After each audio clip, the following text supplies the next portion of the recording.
ان الحمد للہ نحمده ونستعینه ونستغفره ونعوذ باللہ من شرور انفسنا ومن سیئات اعمالنا من يهده اللہ فلا مضل له ومن يضلل فلا هادی له واشهد ان لا الہ الا اللہ وحدہ لا شریک له واشهد ان محمدا عبده ورسوله اما بعد فان خير الحديث كتاب الله وخير الهدي هدي محمد صلى الله عليه واله وسلم وشر الامور محدثاتها وكل محدثة بدعة وكل بدعة ضلالة وكل ضلالة في النار. اعوذ باللہ السمیع العلیم من الشیطان الرجیم من ہمزہ ونفخہ ونفثہ بسم اللہ الرحمن الرحیم. رب اشرح لی صدری ویسر لی امری واحلل عقدۃ من لسانی یفقہوا قولی. بسم اللہ الرحمن الرحیم. ان اللہ وملائکتہ یصلون علی النبی یا ایہا الذین آمنوا صلوا علیہ وسلموا تسلیما.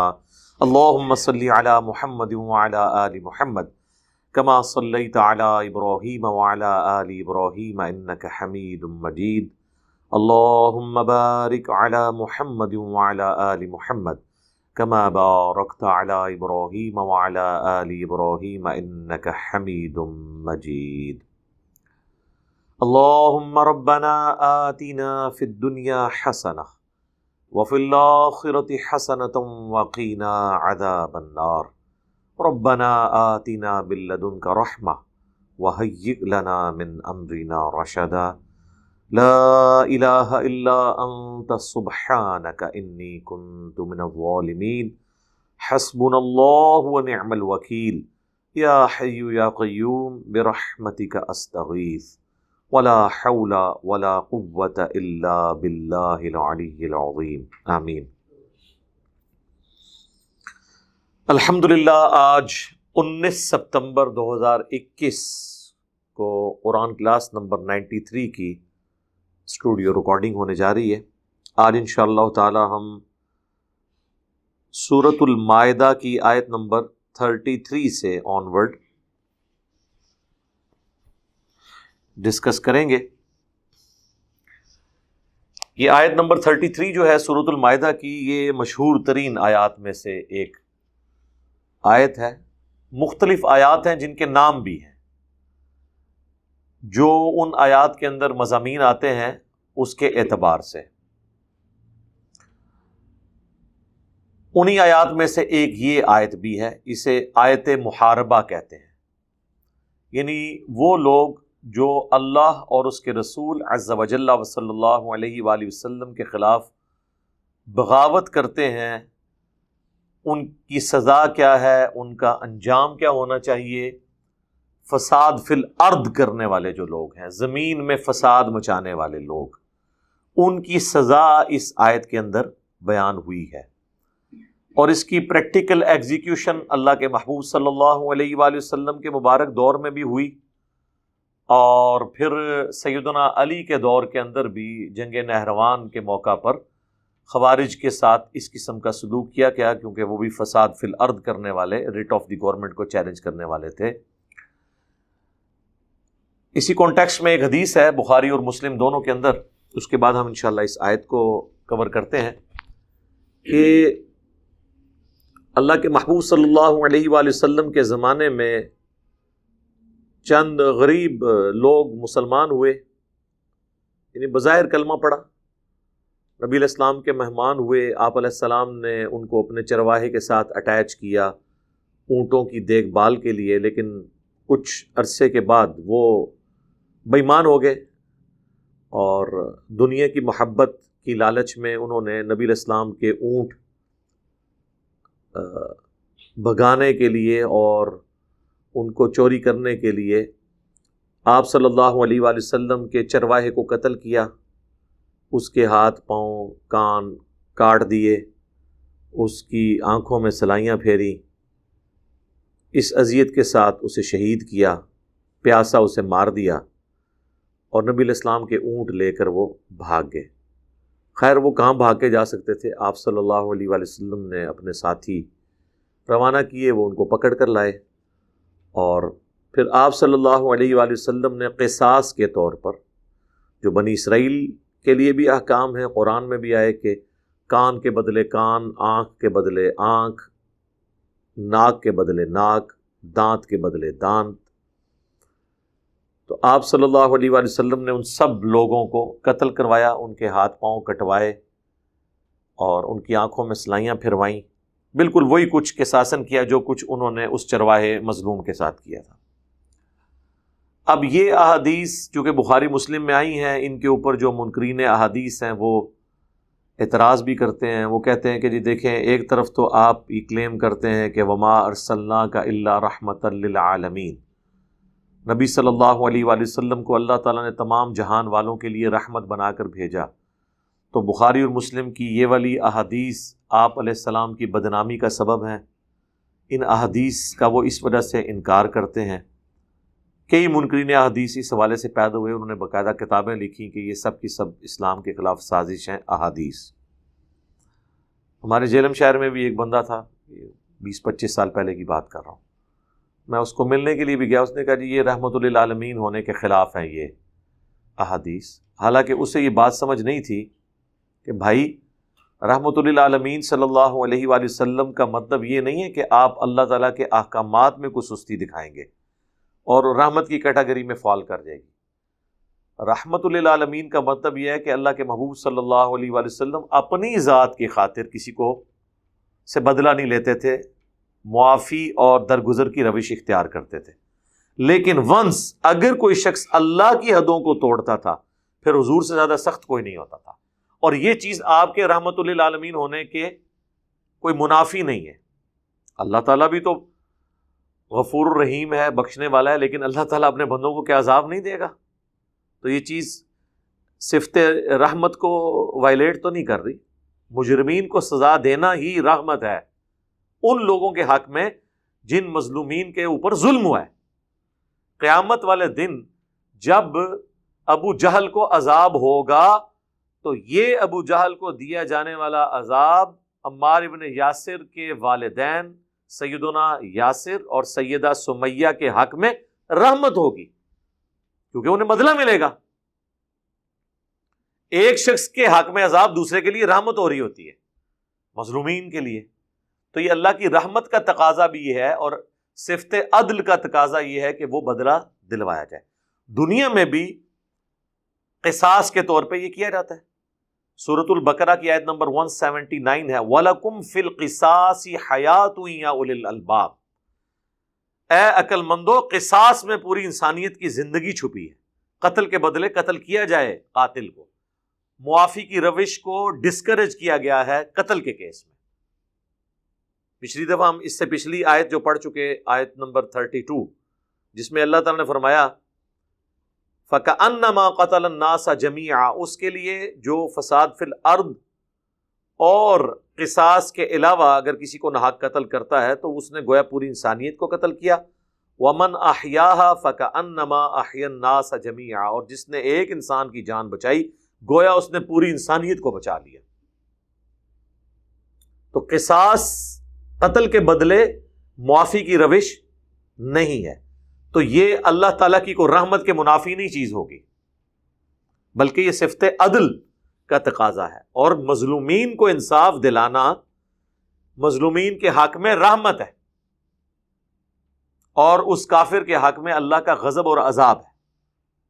تو نبی علیہ السلام نے بھی اگر کوئی ایسا کام کیا تو آپ کی صفت رحمت پہ کوئی حرف نہیں آتا، اور کسی حد تک پھر جب اس قسم کے اعتراضات ہیں وہ جسٹیفائی اس لیے ہو جاتے ہیں کہ عوام الناس کو ہم نے نبی علیہ السلام کی پکچر بڑی غلط پیش کی ہے۔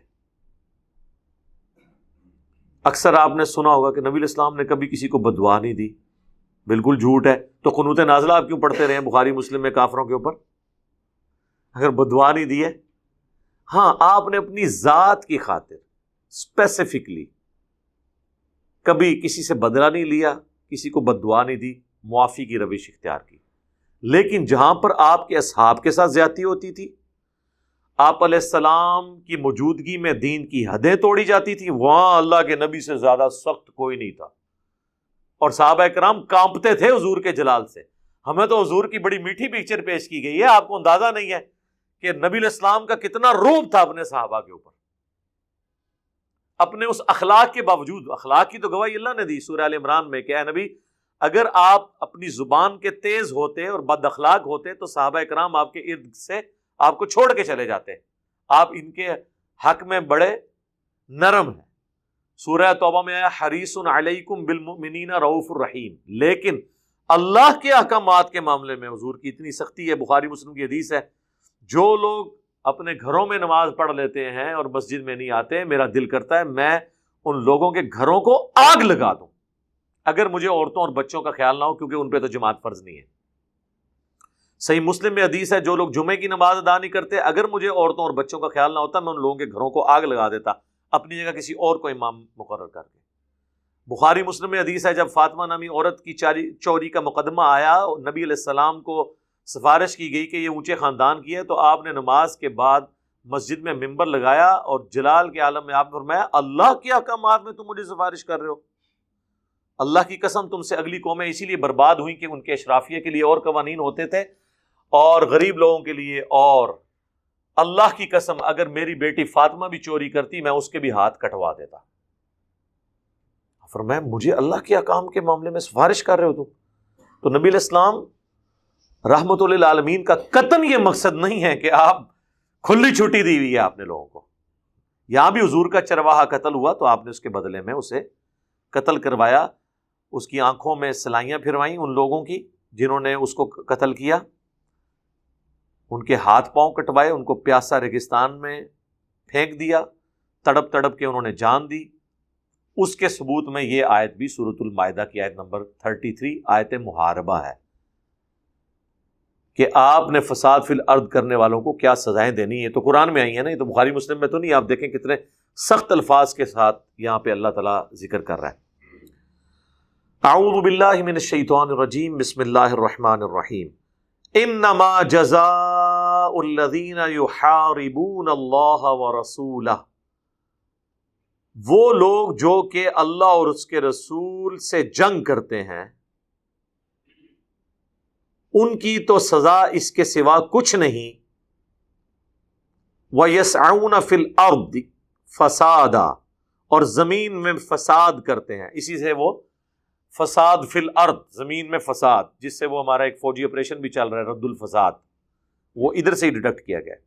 اور فساد فی الارض کرتے ہیں، اللہ اور اس کے رسول سے جنگ کرتے ہیں، اور فساد فی الارض یعنی وہ اپنی ڈیٹرنس قائم کرنے کے لیے دہشت گردی کرتے ہیں، وہ ریٹ آف دی گورنمنٹ کو چیلنج کرتے ہیں، اپنی دھاک بٹھاتے ہیں، وار لارڈز بنے ہوئے ہیں، لوگوں سے بھتے وصول کرتے ہیں، جو یہاں پہ ہماری کئی ایک جماعتیں بنی ہوئی ہیں، پولیٹیکل جماعتوں کی بھی عسکری ونگز بنی ہوئی ہیں جو اس قسم کی حرکتیں کر رہی ہوتی ہیں، جس کی نمائندہ مثال پاکستان میں وہ کراچی کی دہشت گرد تنظیم جن کا وہ لیڈر جو ہے وہ وہاں بیٹھا ہوا الطاف حسین۔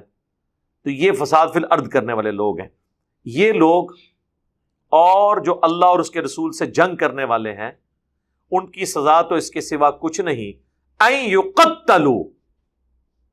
اب یہ بڑے سخت سیغوں کے ساتھ اس کو ایڈریس کیا جا رہا ہے کہ انہیں چن چن کر قتل کیا جائے، او یصلبوا، یا انہیں سولی دیا جائے۔ سولی دینے کا طریقہ یہ ہوتا تھا کہ وہ ان کو ایک اونچے درخت کے اوپر ٹانگا جاتا تھا، ہاتھ پاؤں میں کیلیں ٹھونک کے یوں، اور پھر ان کے یہ پاؤں کی جو رگ ہے وہ کاٹ دی جاتی تھی، جو مین رگ ہے، اس سے پھر اتنا بلڈ نکلتا تھا کہ بلڈ پریشر لاس ہوا اور انسان کی ڈیتھ ہو جاتی تھی، اور وہ عبرت کے لیے لٹکے ہوئے ہوتے تھے، یوں سولی دیا جائے۔ او تقطع ایدیہم وارجلہم من خلاف، یا ان کے مخالف سمت کے ہاتھ پاؤں کٹوائے جائیں، یعنی دایاں ہاتھ کاٹا گیا ہے تو بایاں پاؤں کاٹا جائے، بایاں ہاتھ کاٹا گیا ہے تو دایاں پاؤں کاٹا جائے۔ اور یہ بھی ایک ٹیکنیکل چیز ہے، آپ جب چلتے ہیں تو آپ دیکھیں آپ کا دایاں ہاتھ اور بایاں پاؤں جو ہے یہ سنکرونائز ہو رہا ہوتا ہے۔ تو یہ مخالف سمت کے ہاتھ پاؤں کٹوائے جائیں، اگر کسی کو قتل نہیں کرنا تو ایٹ لیسٹ یہ سزا دی جائے یا انہیں سولی دی جائے۔ ایدیہم وارجلہم من خلاف، مخالف سمت کے، او ینفوا من الارض، یا انہیں ملک بدر کر دیا جائے، جلا وطن کر دیا جائے، انہیں نکال دیا جائے اس علاقے سے۔ ان ساروں سزاؤں میں سے کوئی سزا دی جا سکتی ہے۔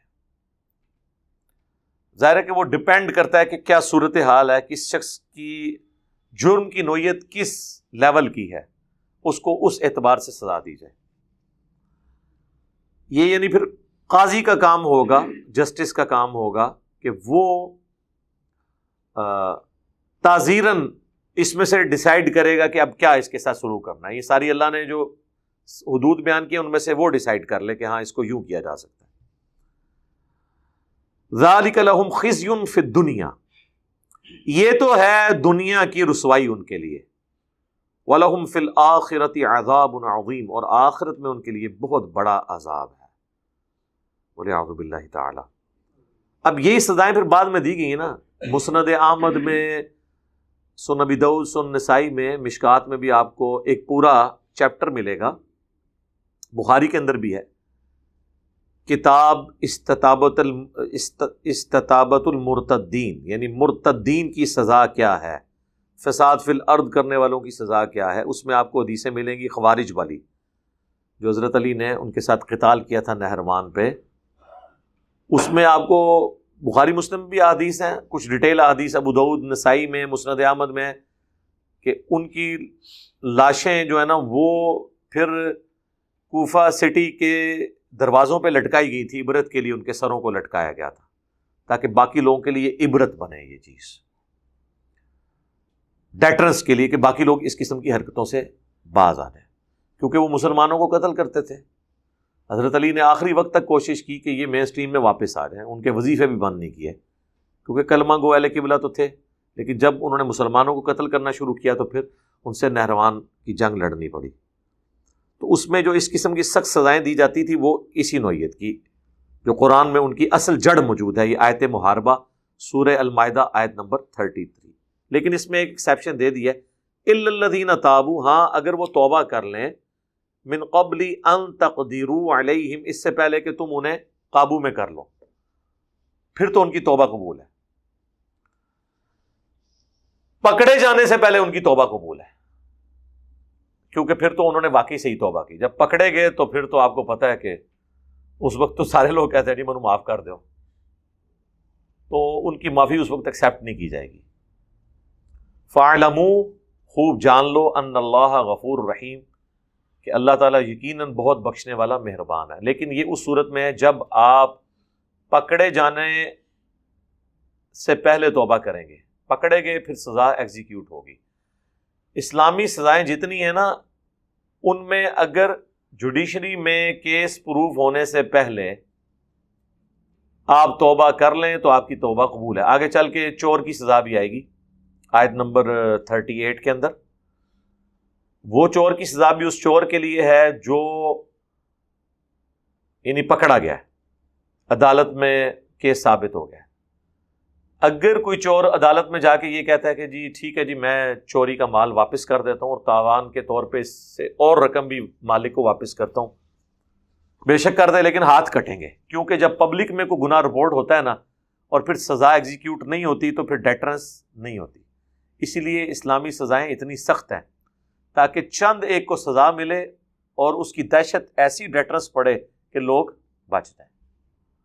آپ ذرا U A E, United Arab Emirates, وہاں کو چوری کر کے بتائے، دبئی میں کو چوری کر کے بتائے، لوگ دکانیں کھول کے چھوڑ کے چلے جاتے ہیں، کہاں چور بچ کے جائے گا؟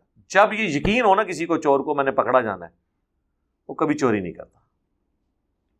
ہر علاقے میں اگر ایک ایک قاتل اور گنڈا لٹکا دیا جائے جینونلی، ویسے نہیں تبرک کے طور پہ، جس پہ واقعی ثابت ہو، آپ دیکھیں آج کے زمانے میں تو ڈیٹرنس زیادہ ہوگی، اس کی ویڈیوز جو ہے نا وہ جب لوگوں کے موبائلوں میں جائیں گی نا، وہ خود بخود باز آ جائیں گے کہ یار یہ تو سزا ملتی ہے، جس کو پریکٹیکلی ہم نے پاکستان میں دیکھا ہے۔ پاکستان نے یورپین یونین کے کہنے پہ اپنی فنڈنگ کے اعتبار سے اپنا الو سیدھا کرنے کے لیے اور کافروں کی پابندیوں سے بچنے کے لیے قتل کی سزا کتنا عرصہ موقوف رکھی، لیکن جب پاکستان کو دہشت گردی کے ایشو سے گزرنا پڑا تو پھر فوجی عدالتیں قائم ہوئیں اور اس میں قتل کی سزائیں ایگزیکیوٹ کی گئیں. آئے دن آپ کو ٹی وی پہ خبریں نہیں ملتی آرمی چیف نے اتنے لوگوں کی سزائے موت کے اوپر سگنیچر کر دیے وہ فوجی عدالتوں میں. تو اس کی وجہ سے آپ دیکھیں کہ دہشت گردی کا گراف نیچے آیا.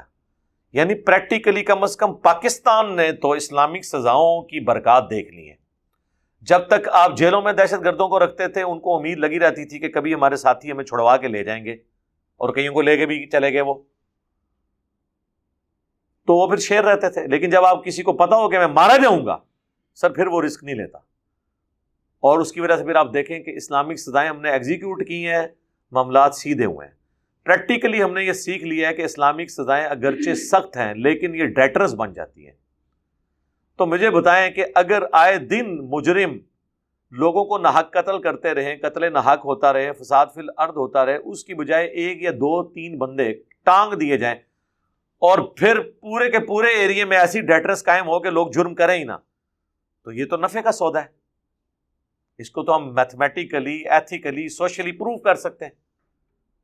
یہی اسلام کی برکت ہے. چور کے ہاتھ کٹیں گے تو یہ تو نہیں ہے کہ سعودی عرب میں چور کے ہاتھ کٹتے ہیں تو پورا سعودی ٹنڈا ہو گیا ہے. چور تو نہیں ہے, جہاں چور کے ہاتھ کٹتے ہیں وہاں پھر باقی لوگ ٹنڈے نہیں ہوتے ہیں, کیونکہ ان کو پتا کہ ہاتھ کٹ جائیں گے. وہاں پر اعلانیہ سورہ النور کے اندر آیا کہ جب زانی کو سزا دی جائے تو مسلمانوں کا ایک گروہ اسے ویٹ کرے, شاہد ہو وہاں پر, تاکہ ڈیٹرس قائم ہو. جمعے کی نماز کے بعد اعلانیہ قاتل کا سر قلم کرتے ہیں وہ تلوار کے ذریعے. اور جن لوگوں نے یہ لائیو منظر دیکھے ہیں ان کو پوچھیں کہ کئی دن لوگوں کو بخار چڑھے رہتے ہیں, رات کو نیند نہیں آتی. جناب یہ آپ فلموں میں اور ایون اوریجنل ویڈیوز میں, سی سی ٹی وی کیمروں کی ویڈیوز میں لوگوں کو قتل ہوتے دیکھنا, یہ اس کا روب بہرحال کسی حد تک ہوتا ہے. لیکن جب آپ لائیو کسی بندے کو کوئی ایکسیڈنٹ دیکھ لیں یا کوئی اس طرح کی ایکٹیویٹی پرفارم ہوتے دیکھ لیں, انسان کبھی سوچتا بھی نہیں ہے. یہ ذہن میں رکھیے گا. اور یہی اس کی ڈیٹرنس ہے. اسلامک سزاؤں کی ڈیٹرنس یہ ہے کہ ایک کو سزا ہو, ہزاروں کے لیے عبرت ہو جائے. لیکن اس میں سزا ایسی نہیں ہونی چاہیے کسی کے لیے کہ اس کا ثبوت ہی آپ کے پاس نہیں ہے اور آپ پری ایمپٹیو رائٹ کے طور پہ کر دیتے ہیں, زبردستی اسے مار کے منوا لیتے ہیں, یا آپ کے پاس کوئی ثبوت نہیں ہے اور آپ بادیوں نظر میں اسے مجرم سمجھ کے, نہیں, یہ چیز نہیں. اس لیے آپ کو بتایا جب یہ فوجی عدالتیں قائم ہوئی, ہماری پولیٹیکل جماعتوں نے اس کی مخالفت بھی کی تھی. بامر مجبوری انہوں نے اس کو پارلیمنٹ سے پاس کیا, لیکن اس میں انہوں نے یہ شرط لگا دی تھی کہ فوجی عدالت اگر کسی کو قتل کی سزا دے گی تو اس کی اپیل سپریم کورٹ میں سنی جانی چاہیے, تاکہ پاکستان کی جو سول کورٹس ہیں وہ انڈیپینڈنٹلی یہ چیز دیکھیں کہ واقعی اس کو جو سزا دے رہے ہیں یہ جینون ہے یا ناکافی شواہد کی بنیاد پہ یہ چیز ہو رہی ہے. اور آپ نے دیکھا ہے کہ فوجی عدالتوں کی کئی سزائیں جو قتل کی تھیں وہ سپریم کورٹ میں جا کے سسپینڈ ہوئی ہیں, ریورس ہوئی ہیں کہ یار آپ کے پاس مکمل ثبوت نہیں ہے. ہو سکتا ہے کسی شخص کے پاس اس نے خود دیکھا لیکن وہ ثبوت نہیں دے سکا, پھر بھی قانون جو ہے نا وہ کسی بنیاد پہ ہی کھڑا ہوتا ہے. اگر آپ یہ کریں گے نا پھر تو کل کو کوئی شخص اپنا ذاتی دشمنی نبھانے کے لیے بھی کسی کو مار دے گا اور کہے گا جی میں آپ دیکھا ہے اے جناب شامل سی, تو پھر تو قتل ناحق کا ایک سلسلہ شروع ہو جائے گا. کراچی میں یہی ہوتا رہا, ایم کیو ایم کئی قتل تو واقعی ایم کیو ایم کے ذریعے ہوئے اور بعض ان کے کھاتے میں ڈال گئے. جب لوگوں نے دیکھا کہ یہاں پہ تو یار اندھے قتل ہوتے ہیں تو چلو ہم بھی بیتی گنگا میں ہاتھ دھو لیں, اور لوگوں نے اپنی ذاتی دشمنیاں نبھائیں, پھر اس قسم کے انہوں نے سمٹمز چھوڑے تاکہ وہ اس کھاتے میں ڈال جائیں. آپ کو پتہ ہے وہ ضیاء الحق کے دور میں ایک ہتھوڑا گروپ آیا تھا, تو وہ ہتھوڑا گروپ کے اپنے واقعات تو بڑے تھوڑے تھے, ڈیٹر زیادہ بن گئی, لوگوں نے اپنی ذاتی دشمنیاں نبھانے کے لیے بھی تھوڑے مار کے لوگوں کو مارنا شروع کر دیا. تو جب قانون کی حکمرانی نہیں ہوگی پھر یہی سلسلہ ہوتا ہے. اس لیے سیدنا علی کا ایک قول ہے جسے تلقی بالقبول حاصل ہے کہ اگر قانون میں سکم کی وجہ سے 100 لوگ بھی چھوٹ جائیں, 1000 لوگ بھی چھوٹ جائیں تو یہ کوئی پرابلم نہیں ہے.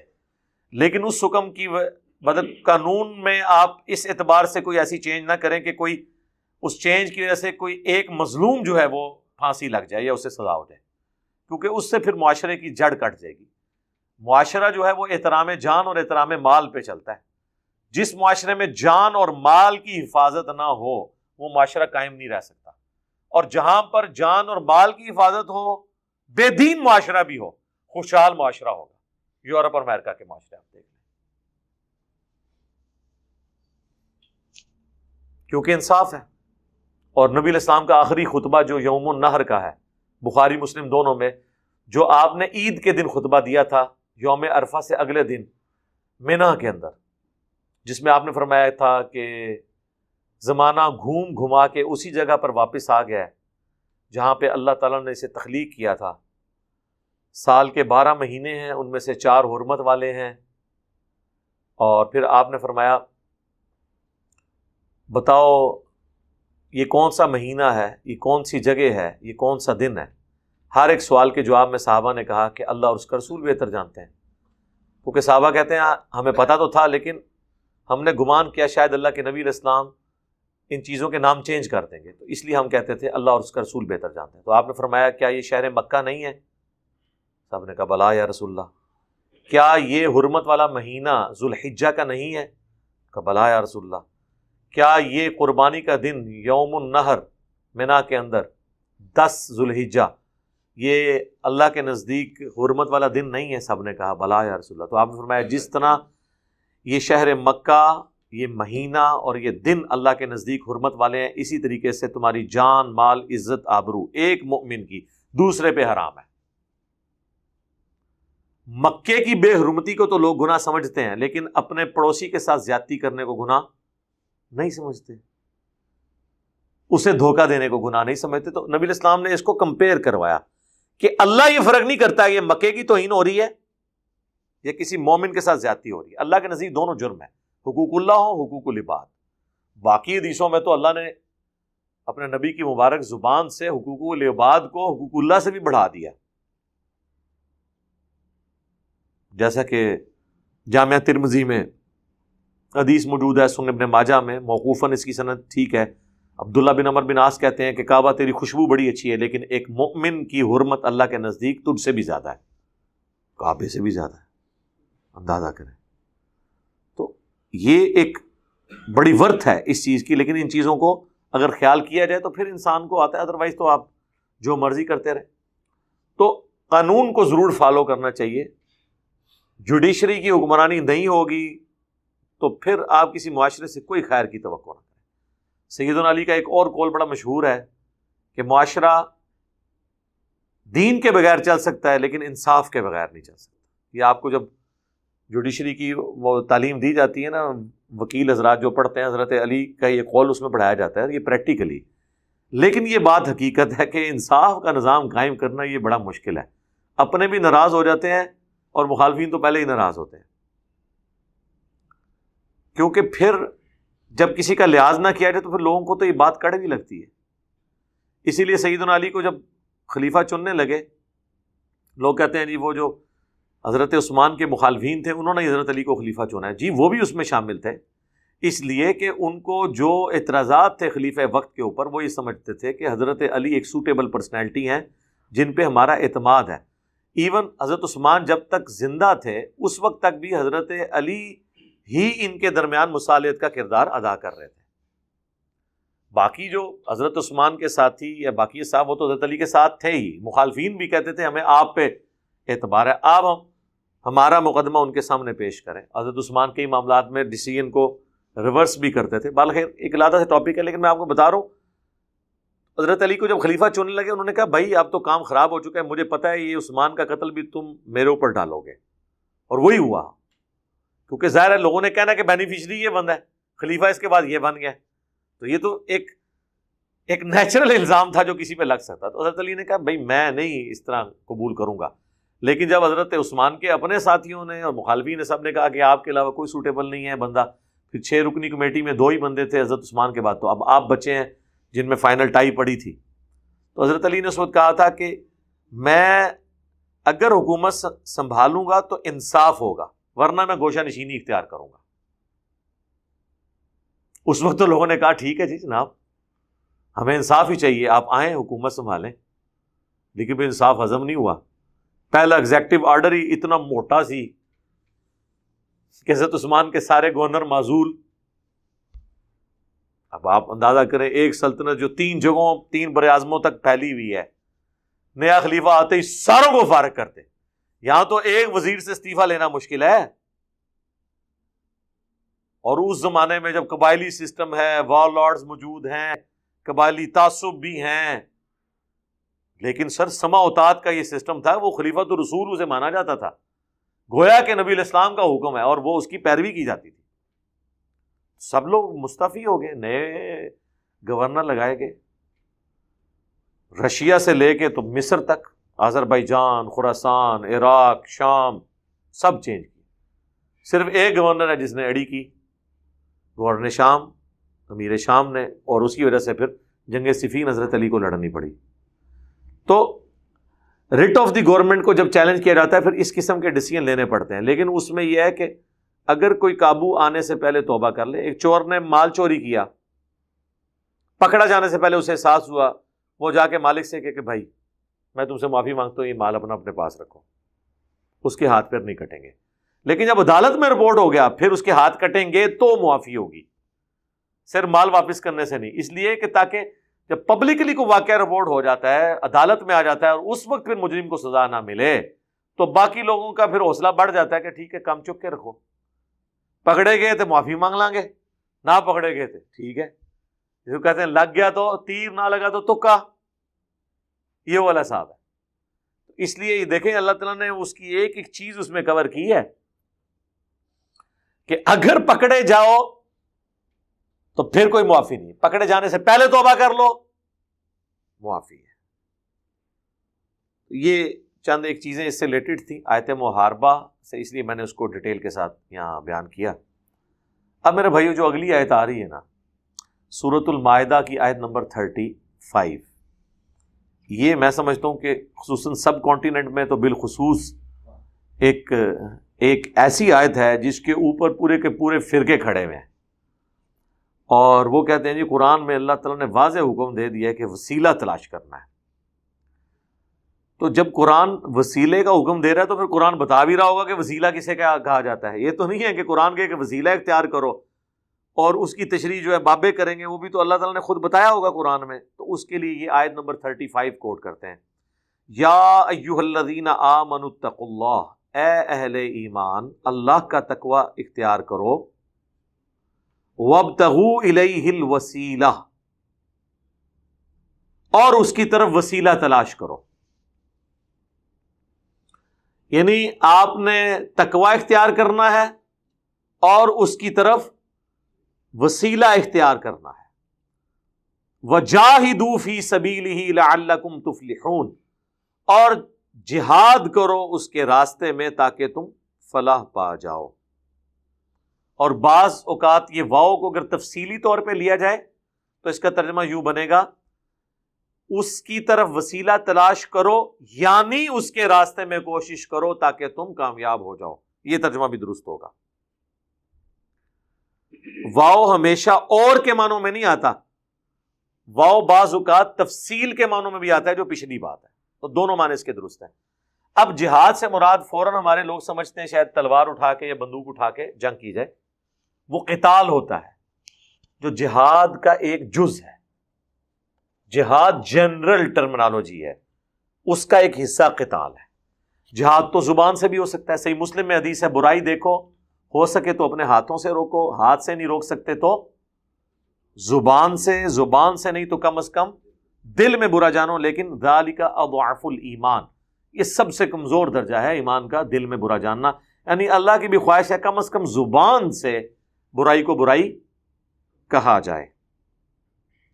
اس لیے یہ ایک کرٹیکل ایشو ہے، امر بالمعروف کا جو دوسرا ساتھ اس کا بھائی ہے، نہیں عن المنکر، جو مشکل کام ہے، یہ وہی چیز ہے۔ جہاد وہ جہاد ہے، زبان سے ہو، ہاتھ سے ہو۔ ہاں کبھی ایسا موقع ہے کہ جہاد بالسیف ہو، انسان اپنی جان اللہ کے لیے پیش کرنے کے لیے تیار ہو جائے۔ قتال وہ تو اسلام کا سمم بونم ہے، جو ایمینوئل کانٹ کی فلسفی میں ہائیسٹ گڈ اسلام کا یہ ہے قتال، کہ انسان اپنی جان اللہ کے حضور پیش کرنے کے لیے تیار ہو جائے۔ اسی لیے جو اللہ کی راہ میں مارا جاتا ہے اسے شہید کہا جاتا ہے۔ کہ یہ بندہ اپنے دین پر اتنا محکم ہے کہ اس نے اپنی جان دے کر گواہی دے دی کہ یہ اپنے دین کو سچا سمجھتا ہے. شہید کسے کہتے ہیں؟ گواہی دینے والا. ویسے تو ہمیں پتہ ہے کہ جو مر جائے اللہ کی راہ میں وہ شہید ہے، لیکن شہید کا لفظی مطلب ہے گواہی دینے والا. تو گواہی کیا دیتا ہے کہ دیکھو میں جس دین پر ہوں میں اسے اتنا حق سمجھتا ہوں کہ میں نے اپنی جان دے دی، میں نے زبان حال سے پریکٹیکلی اپنی جان دے کر یہ ثابت کر دیا ہے کہ میں گواہی دیتا ہوں کہ یہ دین حق پر ہے. اسی لیے بخاری مسلم دونوں میں حدیث ہے، اللہ کے محبوب علیہ السلام فرماتے ہیں میری خواہش ہے کہ میں اللہ کی راہ میں قتل کیا جاؤں، پھر زندہ کیا جاؤں، پھر قتل کیا جاؤں، پھر زندہ کیا جاؤں، پھر قتل کیا جاؤں، پھر زندہ کیا جاؤں، پھر قتل کیا جاؤں. اور صحیح مسلم میں حدیث ہے جو شخص شہادت کی تمنا کے بغیر مرا وہ منافقت کی شاخ پر مرا. اور صحیح مسلم میں ایک اور حدیث ہے جس شخص کی شہادت کی تمنا ہوئی اس کے باوجود اسے اپنے بستر پر موت آئی، نیچرل ڈیتھ، اللہ کے حضور وہ بھی شہید لکھا جائے گا، کیونکہ اس کی خواہش تھی نا، اللہ نے اسے اپرچونٹی یا سرکمسٹانسز ایسے نہیں دیے. تو شہید کی تمنا ہر مسلمان کے دل میں ہونا یہ ایمان کا حصہ ہے، ادروائز وہ کامل الایمان مومن نہیں ہے، یا معاذ اللہ وہ نفاق کی شاخ پہ ہے جو مسلم شریف میں حدیث آئی ہے. تو بڑا کریٹیکل ایشو ہے. اسی طریقے سے سورۃ الفرقان میں آیا فَلَا تُطِعِ الْكَافِرِينَ، اے نبی کافروں کی پیروی آپ نے نہیں کرنی، ان کی باتوں کا برا نہیں ماننا، ان کو آپ نے ویل لیفٹ کرنا ہے. وَجَاهِدْهُمْ بِهِ جِهَادًا كَبِيرًا، اور اس قرآن کے ذریعے ان سے بڑا جہاد کرنا. قرآن کے ذریعے کون سا جہاد ہوگا؟ دعوت و تبلیغ. وَأُوحِيَ إِلَيَّ هَذَا الْقُرْآنُ لِأُنذِرَكُمْ بِهِ وَمَنْ بَلَغَ، اے نبی تم فرماؤ مجھے قرآن اللہ نے اس لیے وحی کیا تاکہ میں اس کے ذریعے تمہیں بھی ڈر سنا دوں آخرت کا، اور جس تک یہ کتاب پہنچ جائے وہ بھی اسی کتاب کے ذریعے آخرت کا ڈر سنائے. تو یہ ہے جہاد. دعوت و تبلیغ کا کام فضائل اعمال یا فضائل سنت کے ذریعے نہیں، اللہ کی کتاب قرآن کے ذریعے، جو نبی علیہ السلام کا خلیفہ ہے دنیا پہ، مسلمانوں کی ٹیکسٹ بک ہے، انسٹرومنٹ آف دعویٰ ہے، وصی رسول ہے، حجۃ الوداع پر نبی علیہ السلام کی نصیحت ہے، غدیر خم پر اہل البیت کے ساتھ جس کا ذکر کیا گیا کہ یہ ہدایت کا نور ہے، اللہ کی رسی ہے، جو اسے پکڑے گا وہ ہدایت پہ ہوگا، جو چھوڑ دے گا گمراہ ہو جائے گا، جو صحیح مسلم میں آیا. اور قرآن میں آیا وَاعْتَصِمُوا بِحَبْلِ اللَّهِ جَمِيعًا وَلَا تَفَرَّقُوا، اللہ کی رسی قرآن کو مضبوطی سے تھام لو اور فرقوں میں مت بٹو. تو یہ ساری کی ساری چیزیں جہاد، قرآن، کتاب و سنت کی تعلیمات. اب اس کے پہلے حصے کی طرف آ جائیں. وسیلہ. وسیلہ پیورلی عربی کا لفظ ہے، اس کا پنجابی والے وسیلے کے ساتھ کوئی لینا دینا نہیں ہے جو یہاں پہ وسیلہ بنا لیا گیا ہے. عربی کا وسیلہ اور ہے، پنجابی کا وسیلہ اور ہے. اردو زبان میں ہم جو دین کی اصطلاح کے طور پر جو وسیلہ استعمال کر رہے ہوتے ہیں وہ اور ہے. یہاں کا وسیلہ کیا ہے؟ انڈیا، پاکستان، بنگلہ دیش کا، یا یہاں پہ جو فرقے ہیں بریلوی دیوبندی جو ڈومیننٹ آپ کو جو نظر آتے ہیں، ان کا وسیلہ یہ ہے کہ یہ سمجھتے ہیں کہ اللہ تعالیٰ تک ڈائریکٹ نہیں پہنچا جا سکتا تو بزرگوں کو بیچ میں ڈال دیا جائے. اور پھر مثال کیا دیتے ہیں؟ کہتے ہیں دیکھیں جی چھت پہ آپ ڈائریکٹ نہیں پہنچ سکتے، سیڑھی کے ذریعے پہنچیں گے، لیکن پوری زندگی سیڑھی کے اوپر کھڑے ہو کے گزار دیتے ہیں، یعنی بابوں کے قدموں میں رہتے ہیں، چھت تک نہیں پہنچتے پھر بھی. یعنی کبھی تو اللہ تک پہنچ جائے نا، پھر کہیں گے بابا جی سائڈ تے وہ تسی ہن سانو اللہ نال ڈائریکٹ ہون دیو. اور پیر نصیر الدین نصیر صاحب نے کتاب لکھی نا پیری مریدی کی شرعی حیثیت، اور ایک اور کتاب الجواہر التوحیدیہ فی التعلیمات الغوثیہ. شیخ عبد القادر جیلانی کی کتاب ہے فتوح الغیب، توحید کے اوپر بڑی کلاس کی کتاب ہے، اتنی زبردست کہ امام ابن تیمیہ نے اس کتاب کی شرح لکھی ہے.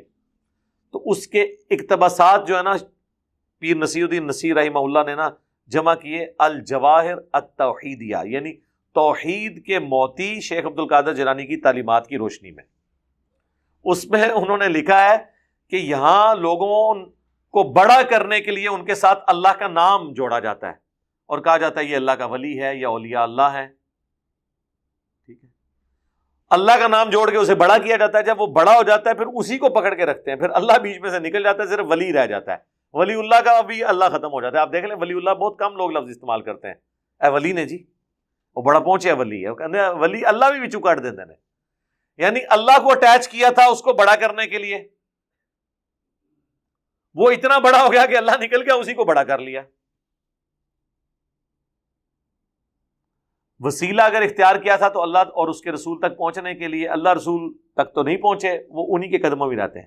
کہتے ہیں نہیں، پہلے فنا فی الشیخ ہوتا ہے، پھر فنا فی الرسول، پھر فنا فی اللہ۔ ہم اس سے پوچھتے ہیں فنا فی اللہ بھی کوئی بندہ دکھائیں۔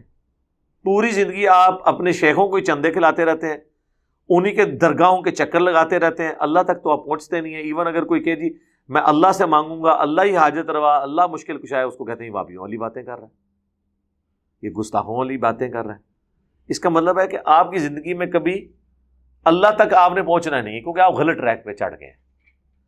اور مثالیں دینا کہ جی چھت پہ آپ نہیں پہنچ سکتے، میرے بھائی چھت پہ جانے کے لیے تو سیڑھی کی ضرورت ہے، لیکن اللہ تک پہنچنے کے لیے سیڑھی کی ضرورت نہیں ہے، کیونکہ اللہ تو اپنے نبی کی مبارک زبان سے کہلوا رہا ہے وَإِذَا سَأَلَكَ عِبَادِي عَنِّي فَإِنِّي قَرِيبٌ أُجِيبُ الدَّعْوَةَ الدَّاعِ إِذَا دَعَانِ۔ اے نبی جب میرے بندے آپ سے میرے بارے میں پوچھیں تو تم فرماؤ میں تمہارے بالکل قریب ہوں، ہر پکارنے والے کی پکار کو سنتا ہوں، بشرطے کہ وہ میری اطاعت اختیار کرے۔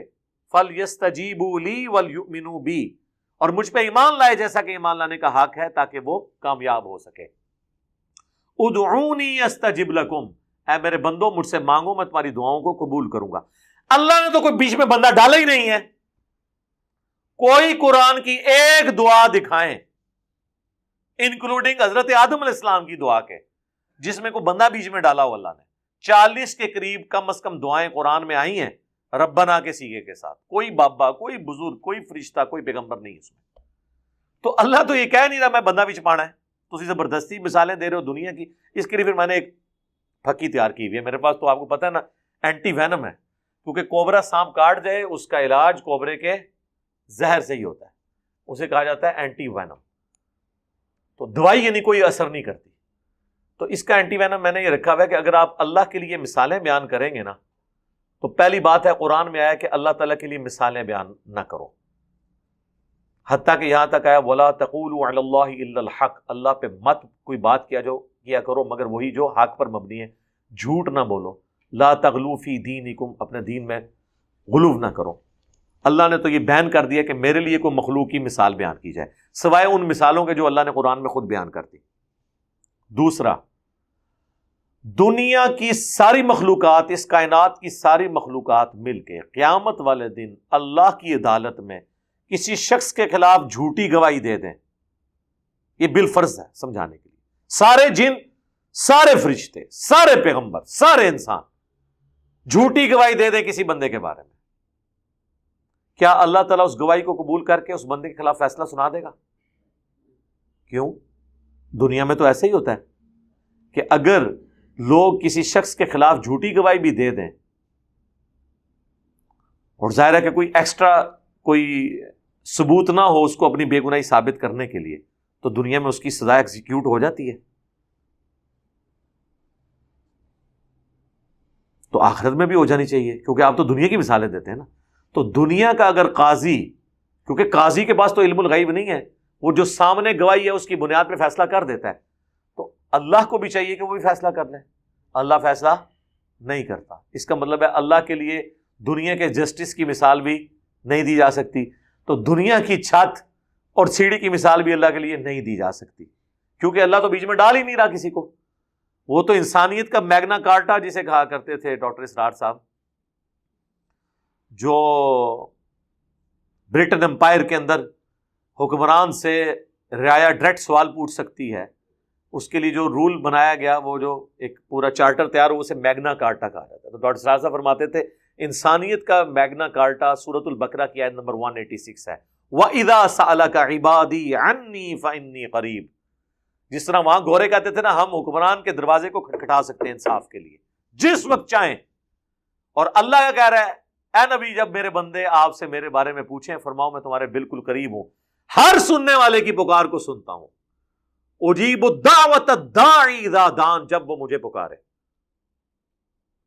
اللہ نے تو کوئی بیچ میں چیز رکھی نہیں ہے، انہوں نے بیچ میں بندے ڈالے۔ البتہ یہ بات صحیح ہے کہ جو چیز اللہ نے اپنے لیے خود پسند کی ہے مثلا اللہ نے اپنے لیے یہ چیز پسند کی کہ آپ نے میرے تک پہنچنے کے لیے پیغمبروں کی تعلیمات اور ان پر نازل ہوئی ہوئی کتابوں کو فالو کرنا ہے۔ اب جو شخص پیغمبروں اور کتابوں کو بیچ میں سے نکال کے ڈائریکٹ اللہ تک پہنچے گا، ہم اس کی توحید کو اور ایمان کو شیطانی توحید ہی کہیں گے، رحمانی نہیں ہوگی، کیونکہ انبیاء رول ماڈل ہوتے ہیں۔ تو وسیلے کا لفظ ان معنوں میں اگر کسی نے بولنا ہے کہ اللہ تک پہنچنے کا ذریعہ، تو سر وہ پھر اللہ کے پیغمبر اور اس کی کتابیں ہیں، اللہ اور اس کے رسول کی تعلیمات ہیں۔ وہ ٹھیک ہے، امام بخاری امام مسلم کی بھی کنٹریبیوشن ہے، لیکن اس کے اندر جو کچھ لکھا ہے وہ تو نبی علیہ السلام کی احادیث ہے نا، ان کے لیے تو اپنا ثواب موجود ہے۔ ہم ویڈیو میں بیان کر رہے ہیں، ہمارے لیے ثواب موجود ہے۔ کئی لوگ ہمیں بھی آ کہتے ہیں کہ آپ ہمارے لیے ہدایت کا وسیلہ بنیں۔ ہم ہمیشہ یہ کہتے ہیں کہ یار وہ وسیلہ تو اللہ کسی کو بھی بنا لیتا ہے، اصل مسئلہ یہ ہے کہ اللہ نے تمہارے لیے ہدایت کا فیصلہ کیا بسبب اس کے کہ تمہارے اندر کوئی رمق موجود تھی سچائی قبول کرنے کی۔ اصل جو وسیلہ اس اعتبار سے ہے تو وہ پیغمبر ہیں اور کتابیں ہیں۔ باقی جو انڈیا پاکستان میں جو وسیلے والا اختلاف ہے، اس کے اوپر میرا مسئلہ 43 بڑی ڈیٹیل کے ساتھ ریکارڈڈ ہے، اور آلموسٹ آج سے تقریباً 1.5-2 سال پہلے میں نے ایک ڈیٹیل لیکچر اور ریکارڈ کرایا تھا، وسیلے کے نام پر دھوکہ۔ یہاں پر وسیلہ اور استعانت مکس کر دی ہے۔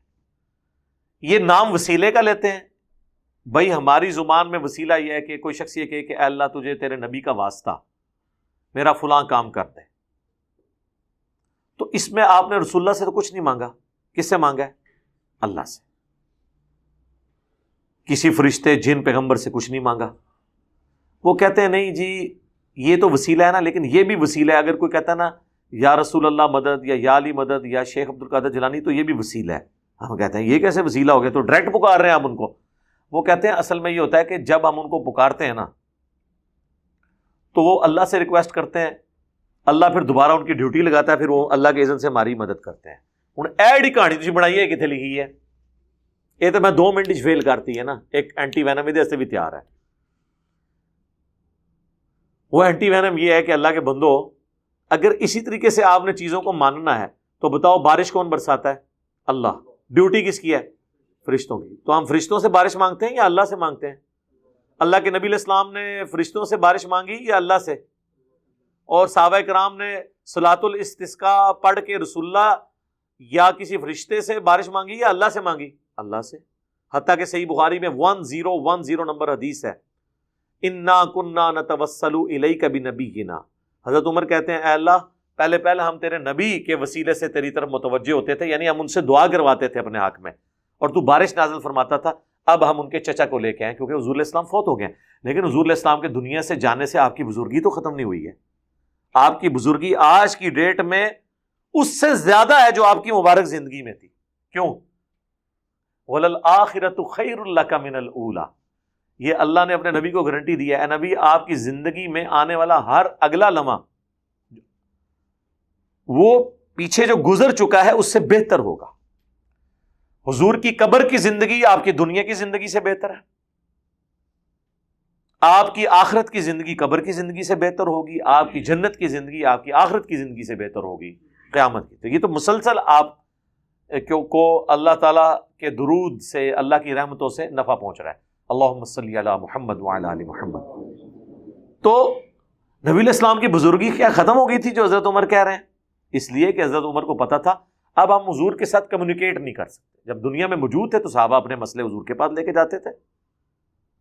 اسی طریقے سے میں نے پچھلے دنوں ایک ویڈیو اور ریکارڈ ہوئی ہے، قبر رسول سے جا کر شفاعت مانگنا، جو واقعہ عرابی والا پیش کرتے ہیں۔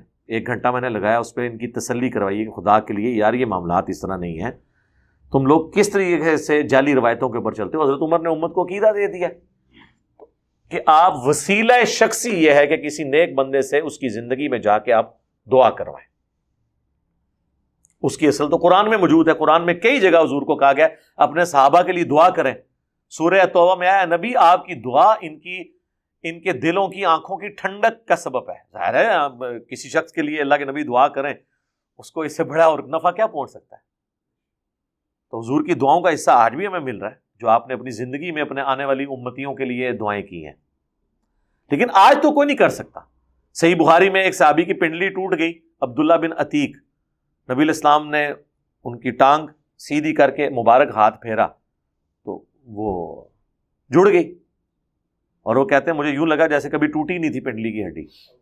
لیکن آج اگر کسی کی پنڈلی کی ہڈی ٹوٹ جائے گی تو آرتھوپیڈک کے پاس اسے لے کے جائیں گے، قبر رسول پہ تو نہیں لے کے جائیں گے، نہ صحابہ کرام قبر رسول پہ لے کے جاتے تھے۔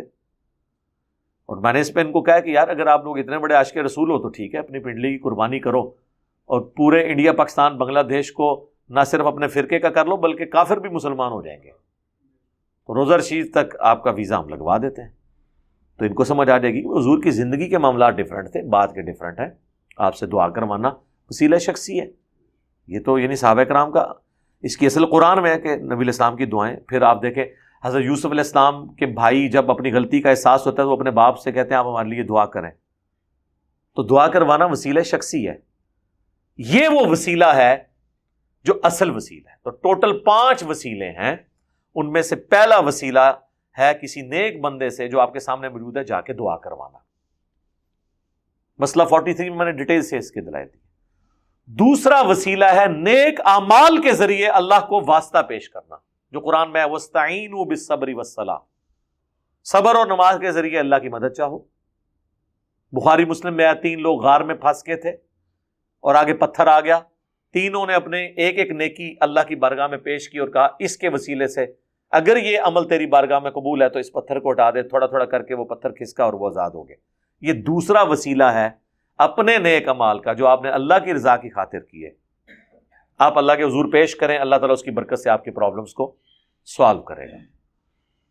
تیسرا وسیلہ ہے اللہ تعالیٰ کے کلمات تامہ کے ذریعے، اللہ تعالیٰ کے کلمات کے ذریعے، جو قرآن میں آیا وَلِلَّهِ الْأَسْمَاءُ الْحُسْنَى فَادْعُوهُ بِهَا، اللہ کے لیے ہیں سارے اچھے نام، اللہ کو اس کے ناموں کے ذریعے پکارو۔ جو ہم کہتے ہیں نا اعوذ بکلمات اللہ التامات من شر ما خلق، اللہ تعالیٰ کے جو اسماء قرآن میں ہے اس کے ذریعے اللہ کی طرف متوجہ ہوتے ہیں۔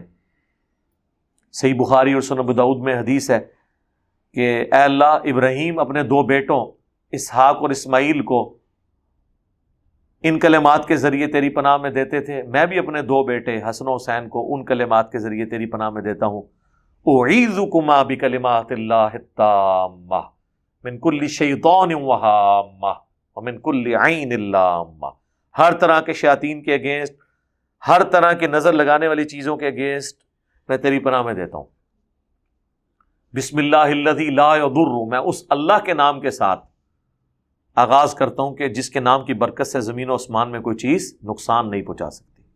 لا الہ الا اللہ وحدہ لا شریک لہ، یہ سارے اللہ کے کلمات ہیں۔ یہ تیسرا وسیلہ ہے۔ اور چوتھا وسیلہ ہے نبی علیہ السلام کے مبارک تبرکات سے فیض حاصل کرنا، جو صحیح مسلم میں ہے کہ حضرت اسماء نے نبی علیہ السلام کا ایک کالا جبہ کسروانی طیالسی نکالا اور کہا یہ حضور پہنتے تھے، ہم اس کا دھون مریضوں کو شفا کے لیے پلاتے ہیں۔ حضور کی وفات کے بعد بھی اس سے لوگ نفع حاصل کر رہے ہیں، یہ بھی ایک ذریعہ ہے اللہ سے شفا حاصل کرنے کا۔ لیکن یہ جعلی نہ ہو بنے ہوئے تبرکات، اصلی۔ صحیح بخاری میں آتا ہے ام سلمہ ہماری ماں کے پاس حضور کی داڑھی اور سر کے چند بال تھے، ایک انہوں نے برتن کے اندر رکھے ہوئے تھے، جب کوئی محلے میں بیمار ہوتا تھا وہ پانی کا پیالہ بیچتا تھا، ام سلمہ اس میں ڈبوتی تھی اور مریضوں کو شفا ہو جاتی تھی۔ یہ چوتھا وسیلہ ہے جو آپ اڈاپٹ کر سکتے ہیں۔ یہ تو آج کل تو اس وسیلے کا رسک نہیں لیا جا سکتا، لوگ آپ کو خام خواہ کی چیزیں ہی بتائیں گے اس میں۔ اور پانچواں وسیلہ یہ ہے کہ آپ اچھا یہ جو آپ کی مزارات کے اوپر دیکھیں نا، انہوں نے نبی علیہ السلام کی مبارک جوتیاں بھی رکھی ہوئی ہیں، پاؤں کے نشان لکڑی میں خود کسی سے کھدوا کے رکھے ہوئے ہیں، اور پھر لوگ اس کو کر رہے ہوتے ہیں اور حضور کے ان چیزوں سے وسیلہ حاصل کر رہے ہوتے ہیں، تو وہ نہیں۔ پانچواں وسیلہ ہے ایک جنت میں مقام ہے وسیلہ، جو بخاری مسلم میں حدیث ہے کہ جنت کا ایک مقام ہے الوسیلہ، جو اس کائنات میں ایک ہی شخص کو ملے گا، اور میں اللہ سے امید کرتا ہوں وہ شخص میں ہوں۔ اچھا جنت میں حضور کا پڑوس تو مل سکتا ہے، لیکن حضور جس مقام پہ ہوں گے وہ کسی کو بھی نہیں ملنا، وہ ایک ہی مقام اللہ نے بنایا الوسیلہ۔ اور بخاری مسلم کے الفاظ ہیں جو شخص میرے لیے اس مقام کی دعا کرے گا میری شفاعت قیامت والے دن اس کے لیے حلال ہو جائے گی۔ اور مسلم شریف میں الفاظ ہیں کہ جو اذان کا جواب دے اس کے بعد درود شریف پڑھے اور الوسیلہ والی دعا مانگے اللہم رب ہذہ الدعوۃ التامہ، وہ والی دعا، تو قیامت والے دن میری شفاعت اس کے لیے حلال ہو جائے گی۔ تو یہ 5 وسیلے ہیں جو یعنی جن وسیلوں کو کتاب و سنت جانتے ہیں، آپ والے وسیلوں کو کتاب و سنت نہیں جانتے، ٹھیک ہے۔ باقی ایک چھٹا وسیلہ ہے کسی شخصیت کی وجاہت کا وسیلہ اللہ کے حضور پیش کرنا، زندگی تک تو ٹھیک ہے، وہ سنن نبی داؤد میں، سنن ابن ماجہ میں حدیث ہے، ابن ماجہ کی یہ ایک ایسی یونیک حدیث ہے، ترمذی میں بھی ہے، ابو داؤد میں، ابن ماجہ میں، جس کو امام ابن ماجہ نے خود ساتھ لکھا ہے کہ یہ صحیح سند سے ہے، حدیث صحیح ہے۔ وہ ایک نابینا صحابی نبی علیہ السلام کے پاس آئے، ان کا یا رسول اللہ، اسی کے اوپر انہوں نے پورا لیکچر دیا تھا، وسیلے کے نام پہ دھوکہ، بھی وسیلے کو ہم مانتے ہیں، یا رسول اللہ دعا کریں میری بینائی آ جائے، آپ نے فرمایا صبر کر لو تو جنت ہے، ان کا نہیں یا رسول اللہ آنکھیں چاہیے، جنت لب بھی جانی ہے، کچھ بھی ہے تیرے محبوب کی امت سے ہے، ان کے لیے تو خیر جینون تھا۔ حضور نے فرمایا جاؤ وضو کرو، وضو کیا، 2 نفل پڑھے اور کہا دعا پڑھو، اس دعا میں الفاظ تھے، اے اللہ میں تیرے نبی کے وسیلے سے تیری طرف متوجہ ہوتا ہوں، اور اے اللہ کے نبی میں آپ کے وسیلے سے آپ کے رب کی طرف متوجہ ہوتا ہوں، اے اللہ میرے نبی کی دعا میرے حق میں، میرے نبی کی شفاعت میرے حق میں قبول فرما۔ ان کی بینائی واپس آ گئی۔ اچھا، اس میں تو مانگے ہی اللہ سے ہے، اے اللہ میں تیرے نبی کے وسیلے سے تیری طرف متوجہ ہوتا ہوں، اور یا رسول اللہ میں آپ کے ذریعے سے آپ کے رب کی طرف متوجہ ہوتا ہوں۔ یہ وسیلہ شخصی ہے جو حضور سامنے موجود تھے، جو حضرت عمر کا فرمان ہے 1010 نمبر حدیث صحیح بخاری، کہ جب تک تیرے نبی ہم میں موجود تھے، انا کننا نتوسل الیک بنبینا، ہم اپنے نبی سے دعائیں کرواتے تھے۔ یہ آخری الفاظ کھا جاتے ہیں جو وہ صحابی کہتا ہے کہ اے اللہ میرے نبی کی دعا میرے حق میں قبول کر، یہ پہلے پہلے پڑھتے ہیں، اے اللہ میں تیرے نبی کے وسیلے سے متوجہ ہوتا ہوں، یا رسول اللہ میں آپ کے وسیلے سے، آگے بھی پڑھو نا، آگے نہیں پڑھنا، کیونکہ آگے پھر ان کے عقیدے کی جڑ کٹ جاتی ہے۔ البتہ اس کا ایک طریق جو ہے سنن تبرانی، المعجم الکبیر تبرانی میں موجود ہے، جس کو امام تبرانی صحیح مانتے ہیں، جس کی وجہ سے میرا شروع سے موقف اس حوالے سے لینیٹ ہے۔ میرے خلاف بعض بریلویوں نے کلپ چڑھائے کہ یہ وسیلے کے معاملے میں پلٹی کھا گیا، نہیں سر، میرا 2012 کا لیکچر وسیلے والا دیکھیں، آج 2021 چل رہا ہے ستمبر، میں نے اس وقت بھی نبی علیہ السلام کا وسیلہ اللہ کی بارگاہ میں پیش کرنے کو بدعت نہیں کہا تھا، میں نے کہا تھا اس سے بچنے میں عافیت ہے، اور جو پیش کرتے ہیں ہم کوئی فتویٰ نہیں لگاتے، کیونکہ امام تبرانی اس روایت کو صحیح سمجھتے ہیں۔ اس کا اگلا ورژن جو ابن ماجہ اور ترمذی والا ہے نا، کہ یہ اس حدیث کے راوی جو عثمان بن حنیف ہیں، حضرت عثمان غنی کے دور کے اندر ایک کوئی اس طریقے سے شخص تھا ضرورت مند، وہ حضرت عثمان کے پاس گیا، انہوں نے اس کی طرف توجہ نہیں کی، تو حضرت عثمان بن حنیف کے پاس آیا تو انہوں نے کہا کہ میں تجھے ایک دعا تعلیم کرتا ہوں، جو میرے سامنے کی یہ دعا ہے، وہ نابینا صحابی والی، تو وہ دعا اس نے کی تو اس کی وہ حاجت پوری ہو گئی حضرت عثمان کے دور میں، کہ یا رسول اللہ میں آپ کے وسیلے سے، تو وہ کہتے ہیں جی یہ والا پورشن جو ہے بتا رہا ہے کہ ہم آج بھی حضور کا وسیلہ پیش کر سکتے ہیں، سر کریں ہمیں کوئی اعتراض نہیں، اس میں آپ یہی کہیں کہ یا رسول اللہ میں آپ کے وسیلے سے اللہ کی طرف متوجہ ہوتا ہوں، اے اللہ میں تیرے نبی کے وسیلے سے تیری طرف متوجہ ہوتا ہوں، میرے نبی کی دعا میرے حق میں قبول فرما، کریں۔ یا رسول اللہ مدد نہیں اس میں ثابت ہوگا، اغثنی یا رسول اللہ نہیں ثابت ہوگا، اگر آپ نے اس کا کچھ کرنا بھی ہے تو یہ توسل اور وسیلہ ہی ہوگا، استعانت اور استمداد نہیں ہوگا، اگر آپ نے اس کو لے کے بھی چلنا ہے۔ لیکن آپ یہاں تو رکے ہی نہیں، آپ تو بابوں بزرگوں تک پہنچ گئے ہیں، ان تک جو آپ کے چندوں کے محتاج تھے، آپ نے ان کے وسیلے ڈالنے شروع کر دیے ہیں، آپ نے تو ہر حد پھلانگ دی ہے، ٹھیک ہے۔ تو آپ میری ویڈیو دیکھیں، مسئلہ 43، وسیلہ اور توسل کے صحیح احکام و مسائل۔ اللہ تعالیٰ سے دعا جو حق بات میں نے کہی، اللہ تعالیٰ ہمارے دلوں میں راسخ فرمائے۔ اگر ہمارے دلوں سے، ہماری زبان سے کوئی ایسی بات نکل گئی کہ جو خلاف شرع ہو، اللہ تعالیٰ ہمارے دلوں سے معاف کر دے، ہمیں کتاب و سنت کی تعلیمات پر عمل کر کے دوسرے بھائیوں تک پہنچانے کی توفیق عطا فرمائے۔ سبحانک اللہم و بحمدک، اشہد ان لا الہ الا انت، استغفرک و اتوب الیک، وما علینا الا البلاغ المبین۔ جزاکم اللہ خیرا۔